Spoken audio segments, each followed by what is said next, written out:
परमेश्वर का ब्रह्मादिक देवताओं को दर्शन देना। सुखदेव जी बोले, हे परीक्षित, जब ब्रह्मादिक देवता की स्तुति करने से वैकुंठनाथ प्रसन्न हुए, तब उन्होंने 1000 सूर्य के समान तेजस्वी रूप से गरुड़ पर आकर देवताओं को दर्शन दिया।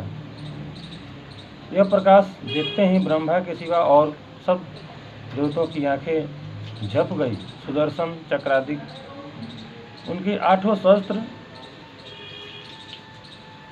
अपना अपना रूप धारण किए चारों ओर खड़े थे।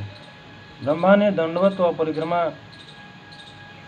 करके हाथ जोड़कर विनय किया कि हे दीनानाथ, जल थल अग्नि वायु और आकाश सब आप ही हैं। हम महादेव और दक्ष प्रजापति आदि देवता आपके सामने चिंगारी के समान हैं, कुछ सामर्थ्य नहीं रखते। आप सर्वदा आनंद रूप हैं। कौन ऐसा है जो आपका आदि अंत और आपकी महिमा का वर्णन कर सके, जिससे देवताओं का कल्याण हो, वह कीजिए। तब परमेश्वर ने जल विहार करना विचार कर कहा, हे ब्रह्मा, इन दिनों दैत्यों की दशा बली है। दुर्वासा के श्राप से देवताओं के दिन निर्बल है। अब मेरे निकट यह उचित है कि सब देवता दैत्यों के पास जाकर उनसे प्रीति करके क्षीर समुद्र मथें, मंदराचल पर्वत को मथानी बनाकर उसमें वासुकी सर्प की रस्सी लगावें, समुद्र से अमृत आदि अति उत्तम 14 रत्न निकालें, वह अमृत देवताओं को पिलाऊंगा। उसके पीने से देवता अमर होकर दैत्यों को जीतकर अपना राज्य पावेंगे। यह बात सुनकर देवताओं ने विनय किया, महाराज, दैत्य लोग हमसे बलवान हैं। जब अमृत छीन कर पी लेंगे तब हमारा क्या बस चलेगा। परमेश्वर बोले, तुम लोग धैर्य रखो, हम किसी उपाय से अमृत तुम्हें पिला देंगे। दैत्यों को परिश्रम के सिवा कुछ लाभ न होगा। तुम उनसे प्रीति करके अपना काम निकालो। जिस तरह सर्प ने जाल में फंसकर चूहे से मित्रता करके अपना कार्य सिद्ध किया था, उसका इतिहास महाभारत में विस्तार पूर्वक लिखा है। जो लोग परमेश्वर की शरण में रहते हैं उनका सब मनोरथ सिद्ध होता है। जो बात दैत्य लोग कहें उसे मान लेना, लेकिन लोभ न करना, उसमें तुम्हारी उनकी प्रीति बनी रहे।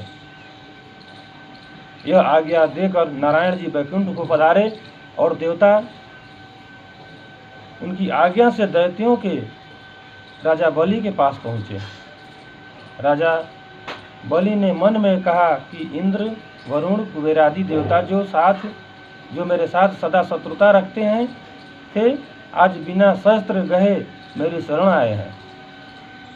इसलिए जो बात यह लोग कहें वह माननी चाहिए। ऐसा विचार कर राजा बलि ने देवताओं से पूछा कि तुम लोग किस इच्छा से यहाँ आए हो, अपना वृतांत कहो। तब इंद्र बोला कि हम तुम देवता और दैत्य कश्यप जी के पुत्र और भाई भाई हैं। सो मैंने विचारा कि कोई ऐसा उपाय करें जिसमें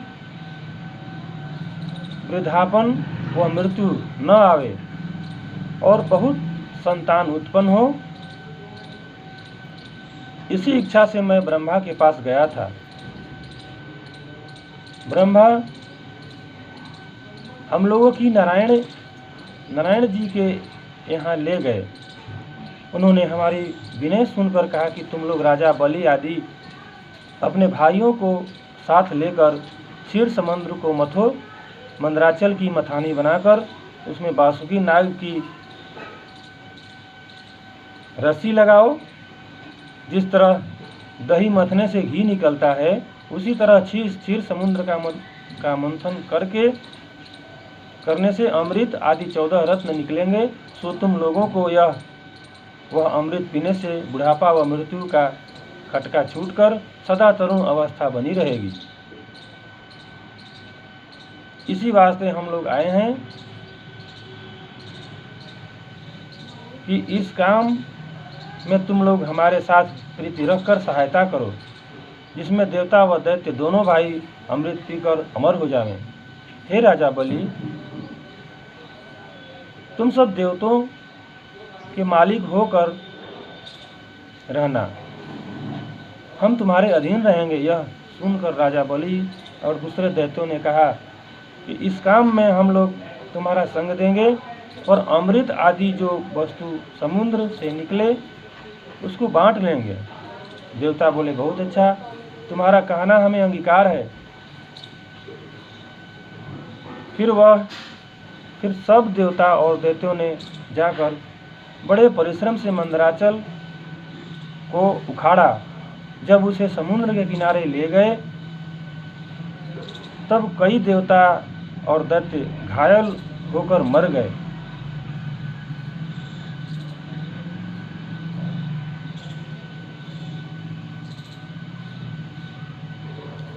उन्होंने हार मानकर पर्वत के रास्ते में धर दिया और अपना अभिमान टूटने से परमेश्वर का ध्यान करके विनय किया।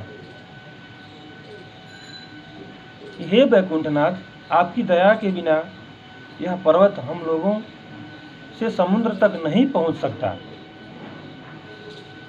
जैसे भगवान अंतर्यामी ने उनका दीन वचन सुना, वैसे ही गरुड़ पर बैठकर वहां आए। तब देवता व दैत्यों ने दंडवत व स्तुति करके कहा, हे महाराज, हम लोगों से यह पर्वत क्षीर समुद्र तक नहीं पहुंच सकता। थोड़ी ही दूर ले आने से कई देवता व दैत्य घायल होकर मर गए। यह वचन सुनते ही परमेश्वर दीन दयालु ने अमृत दृष्टि से देखकर घायल व मरे हुए को जिला दिया और बाएं हाथ से मंदराचल पर्वत को उठाकर गरुड़ जी की पीठ पर धर लिया। सब देवताओं और दैत्यों को भी गरुड़ पर बैठकर एक क्षण में समुद्र के किनारे जा पहुँचे। जब पर्वत उतारकर गरुड़ को विदा किया, तब देवता और दैत्य उनकी स्तुति करने लगे। प्रेम से बोलिए नारायण भगवान की जय। ये वीडियो भी आप लोग को अच्छा लगे तो आप लोग कमेंट, शेयर और सब्सक्राइब करें और सपोर्ट करें। जय हिंद, वंदे मातरम।